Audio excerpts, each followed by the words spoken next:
இந்தியாவின் மூன்றாவது முப்படை தலைமை தளபதியாக தமிழ்நாட்டைச் சேர்ந்த லெப்டினன்ட் ஜெனரல் NS ராஜா சுப்பிரமணி இன்று பதவியேற்றுக் கொண்டார். சீனா மற்றும் பாகிஸ்தான் எல்லைப் பகுதிகளில் பல்வேறு முக்கிய படை பிரிவுகளை வழிநடத்திய சுமார் 40 ஆண்டுகால நீண்ட ராணுவ அனுபவம் கொண்ட ராஜா சுப்பிரமணி கடந்த ஆண்டு ஜூலை 31 அன்று ராணுவ துணை தலைமை தளபதி பதவியிலிருந்து ஓய்வு பெற்றார்.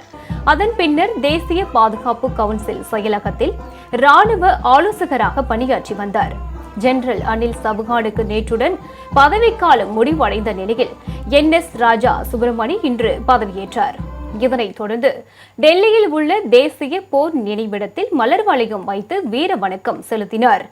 இந்திய ராணுவ கட்டமைப்பில் முப்படைகளையும் ஒருங்கிணைக்கும் திட்டத்தை மேம்படுத்துவதே தனது முக்கிய நோக்கம் என அவர் தெரிவித்துள்ளார்.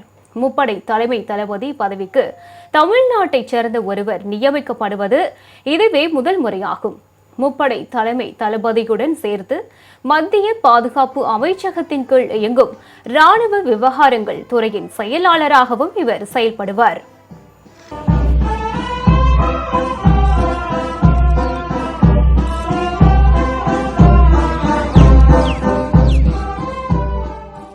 Our armed forces have consistently demonstrated professionalism and operational decisiveness in safeguarding our national interests.